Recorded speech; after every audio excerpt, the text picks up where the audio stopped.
We got geography now, Ecuador. Don't really know much about Ecuador other than their football team. So looking forward to checking this one out. Let's jump straight to it, man. Say hi to Cindy. She is the only Ecuadorian I know. Wow, I'm so excited to Hi, meet Cindy. Barbie now. This is so cool. Yeah, I know, right? Hey, Barbie, can I? Can you what? Oh. She just wanted to do that. That's what she's came here Everybody, I'm your for. host Barbie. We're going straight to the belly button of the planet, and we have to be a little careful because it's been known to erupt frequently. What's that about volcanoes? The República del Ecuador literally translates to the Republic of the Equator, due to Right. the fact that Ecuador beautifully straddles the center of the Earth. I mean, hypothetically speaking, if the Earth had rings, this is what the sky would look like in Ecuador. Yo, that is Ecuador sick. is the smallest of the Andean highland countries. I wouldn't mind located that. on the northwest coast of South America, bordered by Colombia and Peru, making it one of the only two countries not touching Brazil in South America. The country is divided into 24 provinces with There's only 2 countries in the South America that's not touching Brazil. Huh? the capital Quito located in the Andean highlands. Quito is interesting because it just acts as both the capital of the country and the capital of the Pichincha province. Pichincha. Pichincha. That sounds endearing. It sounds like something you would name a crab. It translates to the burning souls of 1,000 dragons. Wait, no, it doesn't. Just joking. Oh. Yo, I was gonna say, if that actually translated to that, that's gonna be like my next like online gamer tag or something. I In don't know. addition to the inland domain, Pichincha. Ecuador also administers the world-famous Galapagos Islands, an archipelago of 19 islands about 900 kilometers west off the coast. Alright, We'll cool. talk more about these in the next segment. Oh my It's gonna god, get they're really beautiful. good. The country has 11 international airports as well as several regional ones that fly to every other province. Yeah, we even have one that goes to Orellana in the middle of the Amazon. In the middle of the Amazon. Yeah, I know. Huh? Amazon. Nice. People love Ecuador because it only Wait, who's going to the middle of the Amazon? Isn't that like mega only dangerous? spans about 660 kilometers. You can literally sure. travel across the entire country from coast to mountains to the rainforest within about Wow. 8 hours. The furthest you can drive inland would be the 10 highway that ends at Tarapoa, a small town that ends in the middle of the Amazon. Otherwise, from here, the only way to Cool. go further is either by foot or by boat on the rivers that straddle the Peruvian border, or you could ride down the Rio Putumayo to the tri-point border with Peru and Colombia at the rarely used Huepi landing strip. Located on the Guayas River, the largest city is actually Guayaquil, which is where? That's Cindy's the from coolest there. place. Yeah, it's awesome. Cindy, I have a question. In Guayaquil, is it true that you can find like iguanas everywhere, like in the streets and stuff like that? Or Yeah, you can actually find iguanas everywhere, and there is a park that is very famous Aw. that these iguanas have taken over. So every time you walk in, it is like full iguanas. Oh. one reason why the transport is limited in the east has to do with the intense terrain that makes up the country. And dude, this Right, place what? is loaded with Wait, what? Are they like huts? Wait, that's tripping me out. Are they on the wall or in the trees? What's going on? Let's see what's going on inside. It's what the is terrain that? that makes up the country. And dude, this place is loaded with contrast. Let's see what's going on inside.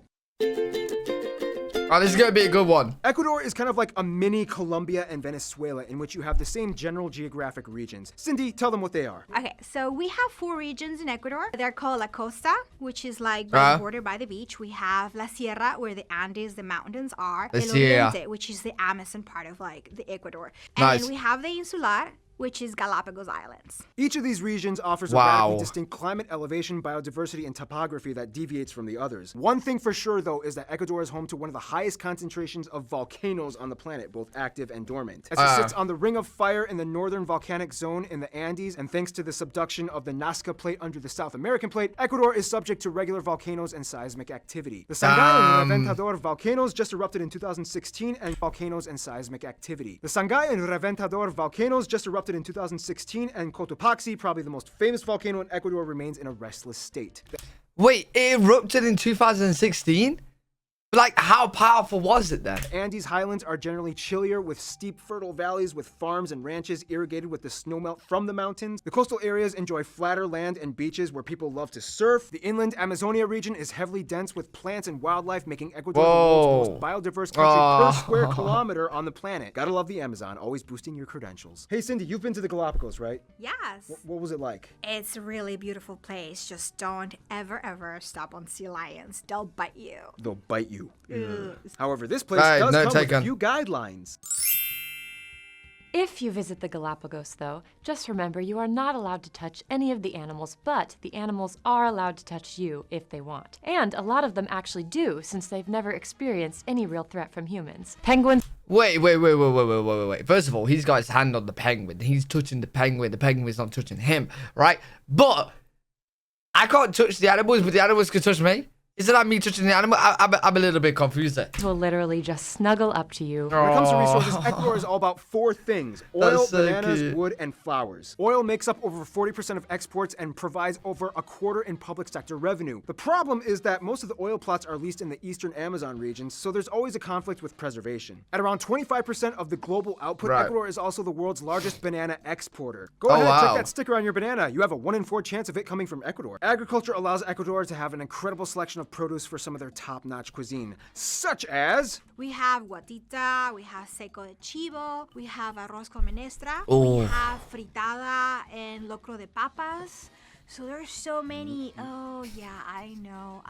We also eat cuis. I knew it! Yes. The interesting thing, though, is that in 2008, Ecuador became the first country to declare nature as deserving constitutional rights, with a clause stating that nature has the right to exist, persist, maintain, and regenerate in its vital cycle. I like Almost that. as if it were a person. You know who else is like the people in Ecuador? The people.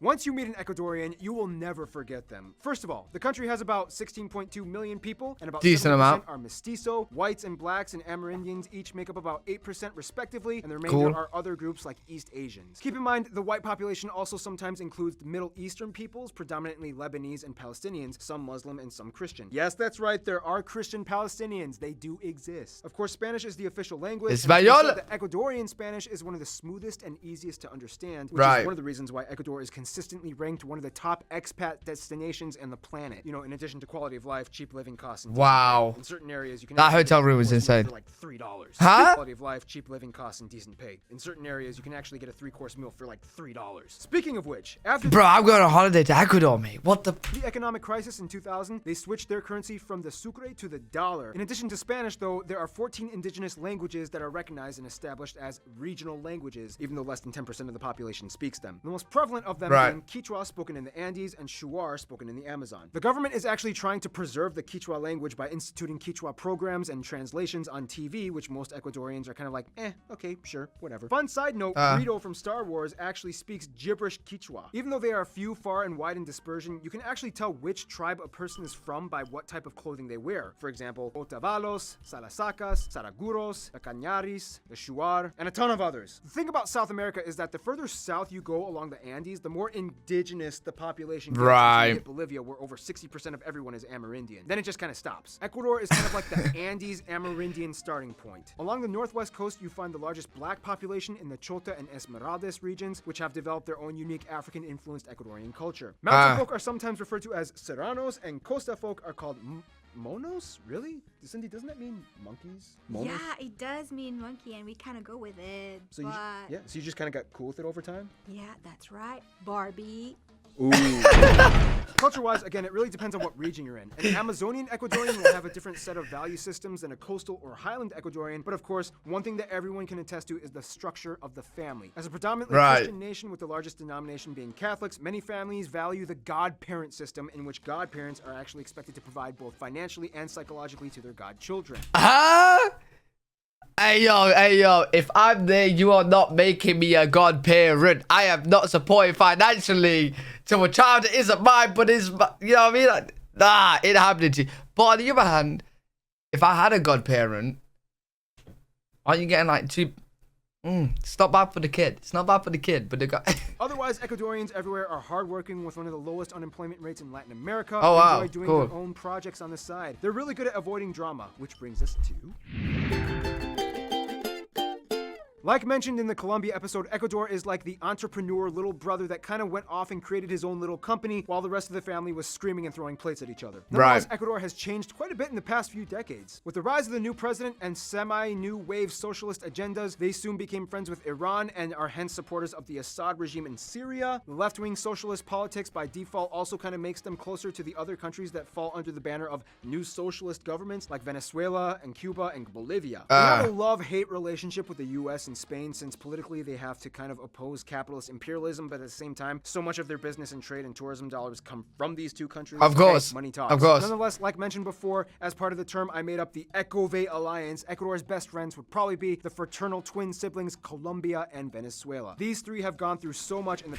Why is Venezuela got the crazy hairstyle going on right here? Past few centuries in terms of What's going on? battles against Spain and independence. Wait, huh? Through so much in the past few centuries in terms of alliances, battles against Spain and independence. Right. In conclusion, Alexander Humboldt summarized it quite beautifully when he said, Ecuadorians are strange and unique beings. They sleep peacefully surrounded by roaring volcanoes. They live poor among incomparable riches, and they become happy listening to sad music. Would you say that fits Ecuador pretty well, Cindy? Yes. Yes. Stay tuned. Egypt! Really good video though. Enjoyed that one a lot. Learned a lot about Ecuador. Really beautiful place. Really interesting as well. Hope you guys enjoyed that as well. Let me know what you guys think in the comment section. If you guys enjoyed, leave a thumbs up, subscribe, and I'll see you all in the next video.